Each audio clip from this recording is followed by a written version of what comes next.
It was a Tuesday morning when teacher Nisha gathered her students, Ravi, Meena, and Aman, around a shimmering blue portal in the back of the classroom.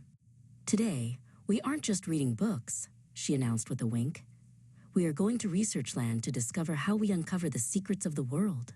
Ravi gripped his backpack, his eyes wide with excitement. Is it dangerous? He asked. Nisha laughed. Only if you're afraid of asking questions. With a brave step, they jumped through the swirling light. They landed in the middle of Survey City, a place buzzing with energy and neon signs. Everywhere they looked, people were holding clipboards and tapping on digital tablets. Meena and Aman watched as a group of friendly robots scurried about, asking citizens their favorite flavor of ice cream. This is survey research, Meena noted, watching Aman take a clipboard from a passing robot. You ask the same questions to a large group of people to find out what the majority thinks. Teacher Nisha walked over to Ravi, who was looking at a giant tally board that updated in real time. Exactly, Meena, Nisha said. Surveys help us gather a lot of data quickly. If you want to know the trends of a whole population, this is your city. Ravi watched as the numbers climbed. So if I want to know if the whole school likes pizza, I'd come here? Nisha nodded. Spot on, Ravi. It's all about the power of many voices. The portal whisked them next to Experiment City, which looked like a giant, open-air laboratory. There were bubbling fountains of strange liquids and controlled gardens behind glass. Aman and Meena found a station where a scientist was changing the color of light hitting different plants. This is experimental research, Aman whispered. They change one thing, the variable, to see exactly what happens. It's all about cause and effect. Meena watched closely as one plant under blue light grew faster than the rest. Ravi and Meena moved to a different part of the lab where a scientist was wearing a white coat and safety goggles. In an experiment, we have to be very precise, Teacher Nisha explained from the doorway.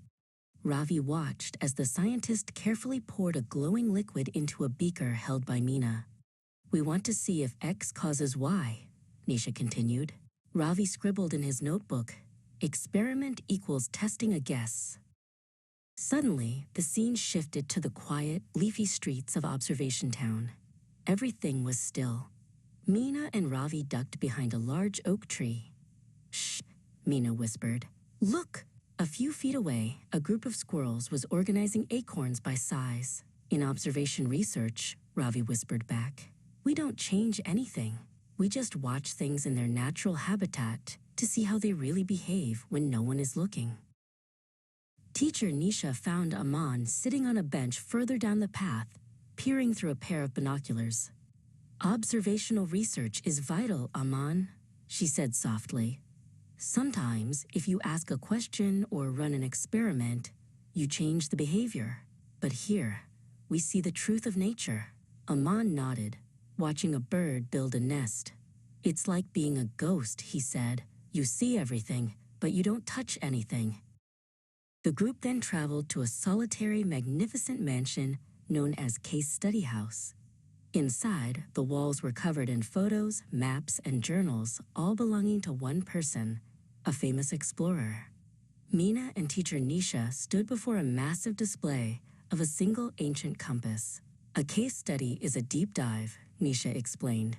Instead of looking at 1,000 people, like in Survey City, we look at one person, one event, or one group in extreme detail.